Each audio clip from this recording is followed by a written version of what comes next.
ಉಪನ್ಯಾಸಕರಿಲ್ಲದೆ ನಡೆಯುತ್ತಿಲ್ಲ ತರಗತಿಗಳು. ಕೇಳುವವರು ಯಾರು? ವಿದ್ಯಾರ್ಥಿಗಳ ಗೋಳು. ಬೆಳಗಾವಿ ಜಿಲ್ಲೆಯ ರಾಮದುರ್ಗ ಪಟ್ಟಣದ ಹೊರವಲಯದಲ್ಲಿರುವ ಶ್ರೀಮತಿ ಈರಮ್ಮ ಶಿವಲಿಂಗಪ್ಪ ಯಾದವಾಡ್ ಸರ್ಕಾರಿ ಪ್ರಥಮ ದರ್ಜೆ ಕಾಲೇಜಿನಲ್ಲಿ ಉಪನ್ಯಾಸಕರ ಕೊರತೆಯಿಂದ ತರಗತಿಗಳು ಸರಿಯಾಗಿ ನಡೆಯುತ್ತಿಲ್ಲ.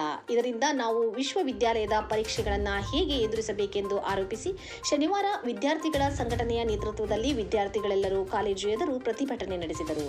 ಪದವಿ ಕಾಲೇಜುಗಳಲ್ಲಿ ಉಪನ್ಯಾಸಕರ ಕೊರತೆ ಮತ್ತು ಅತಿಥಿ ಉಪನ್ಯಾಸಕರ ನೇಮಕಾತಿ ವಿಳಂಬವಾಗುತ್ತಿರುವುದನ್ನು ಖಂಡಿಸಿ ಕೂಡಲೇ ಉಪನ್ಯಾಸಕರ ನೇಮಕಾತಿ ಮಾಡಿ ಕಾಲಕಾಲಕ್ಕೆ ಎಲ್ಲ ತರಗತಿಗಳು ಸಮರ್ಪಕವಾಗಿ ನಡೆಯುವಂತೆ ವಿದ್ಯಾರ್ಥಿಗಳು ಆಗ್ರಹಿಸಿದರು. ಕೂಡಲೇ ಅತಿಥಿ ಉಪನ್ಯಾಸಕರನ್ನು ನೇಮಕ ಮಾಡಿಕೊಳ್ಳಬೇಕು ಹಾಗೂ ಪದವಿ ವಿದ್ಯಾರ್ಥಿಗಳ ಶೈಕ್ಷಣಿಕ ಗೊಂದಲವನ್ನು ನಿವಾರಿಸಬೇಕು. ಇಲ್ಲವಾದರೆ ನಾವೆಲ್ಲ ವಿದ್ಯಾರ್ಥಿಗಳು ಸೇರಿ ಹೋರಾಟ ಮಾಡಬೇಕಾಗುತ್ತದೆ ಎಂದು ಸರ್ಕಾರಕ್ಕೆ ಎಚ್ಚರಿಸಿದರು.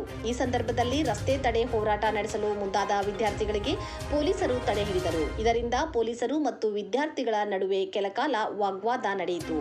ಈಗಲಾದರೂ ಸರ್ಕಾರ ಹಾಗೂ ಯಾದವಾಡ ಪದವಿ ಕಾಲೇಜಿನ ಆಡಳಿತ ಮಂಡಳಿ ಎಚ್ಚೆತ್ತುಕೊಂಡು ಕೂಡಲೇ ಅತಿಥಿ ಉಪನ್ಯಾಸಕರ ನೇಮಕಾತಿ ಮಾಡಿಕೊಂಡು ವಿದ್ಯಾರ್ಥಿಗಳಲ್ಲಿ ಉಂಟಾದ ಶೈಕ್ಷಣಿಕ ಗೊಂದಲವನ್ನು ನಿವಾರಿಸುತ್ತಾರಾ ಎಂಬುದನ್ನು ಕಾದು ನೋಡಬೇಕಾಗಿದೆ. ವರದಿ ಅಫ್ತಾಬ್ ಸರ್ಮುಲ್ಲಾ, ರಾಮದುರ್ಗ. ಯಾವ ಕಾರಣಕ್ಕಾಗಿ ನೀವು ಸ್ಟ್ರೈಕ್ ಕುಂತೀರಿ? ಒಂದು ತಿಂಗಳಾಯಿತು ಗೆಸ್ಟ್ ಫ್ಯಾಕಲ್ಟಿಗಳೆಲ್ಲ ಕಾಲೇಜಿಗೆ ಬರ್ತಾ ಇಲ್ಲ, ಅವ್ರನ್ನ ತೆಗೆದು ಹಾಕಿದ್ದಾರೆ. ನಮಗೆ ಪರ್ಮನೆಂಟ್ ಲೆಕ್ಚರ್ಸ್ ಅಂದರೆ 1 ಅಥವಾ 2 ಕ್ಲಾಸ್ ಮಾತ್ರ ಅವ್ರದ್ದಿದೆ.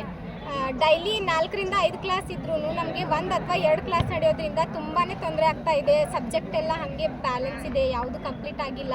ಎಕ್ಸಾಮ್ಸು ನಿಯರ್ ಬರ್ತಾ ಇದೆ, ನಮ್ಗೆ ಏನು ಮಾಡಬೇಕು ಅಂತಾನೆ ಗೊತ್ತಾಗ್ತಾ ಇಲ್ಲ. ಈಗ ಎಷ್ಟು ದಿನದಿಂದ ಇಷ್ಟ ಆಯಿತು? 1 ತಿಂಗಳಾಯಿತು. ಈಗ ಎಷ್ಟು ಟೀಚರ್ಸ್ ಬೇಕು ನಿಮಗೆ? ನಮಗೆ ಕಾಮರ್ಸ್ ಫೈನಲ್ ಇಯರ್ಗೆ 7 to 8 ಟೀಚರ್ಸ್ ಇದ್ದಾರೆ. ಅದರಲ್ಲಿ 2 ಮಾತ್ರ ಬರೋದ್ರಿಂದ ಅವರಿಬ್ಬರೇ ಎಲ್ಲ ಟೀಚರ್ಸ್ದು ಹೊರೆನ ಹಾಕೊಳ್ಳೋಕ್ಕಾಗಲ್ಲ. ಸೊ ನಮಗೆ 5 ರಿಂದ 6 ಟೀಚರ್ಸ್ ಬೇಕು ಬರೀ ನಮ್ಗೆ ಫೈನಲ್ ಇಯರಿಗೆ. ಬೇರೆ ಕ್ಲಾಸಸ್ ಎಲ್ಲ ನೋಡಿದರೆ 30 ಜನ ಬೇಕು ಗೆಸ್ಟ್ ಟೀಚರ್ಸ್. 1 ತಿಂಗಳದಿಂದ ಆಯಿತು ಕ್ಲಾಸಸ್ ನಡೀತಾ ಇಲ್ಲ. ಗೆಸ್ಟ್ ಲೆಕ್ಚರ್ಸನ್ನು ತೆಗೆದು ಹಾಕಿರೋ ಕಾರಣದಿಂದ ಅವ್ರ ಸಬ್ಜೆಕ್ಟ್ ಎಲ್ಲ ಬ್ಯಾಕ್ ಉಳಿದಿದೆ.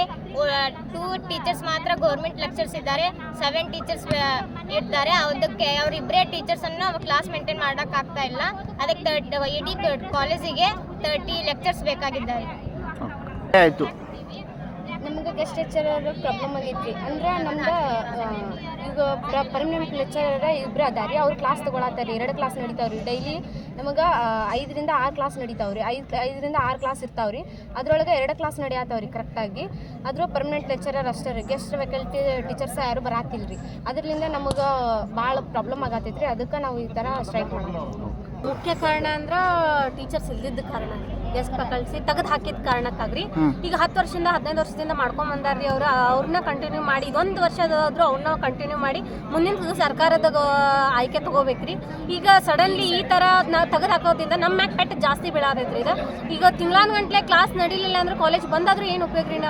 ನಮ್ಗೆ ಅದು ಪೋರ್ಷನ್ ಅರ್ಥ ಆಗ್ಬೇಕು, ಅದನ್ನೆಲ್ಲ ನೋಡ್ಬೇಕಾ, ಕಲಿಬೇಕಂದ್ರೆ ಟೀಚರ್ಸ್ ಅವಶ್ಯಕತೆ ಜಾಸ್ತಿ ಐತ್ರಿ. ನಮ್ಗೆ ಅದ್ರ ಸಲುವಾಗಿ ಈ ಸಮಸ್ಯೆ ಉದ್ಭವ ಆಗಿದೆ.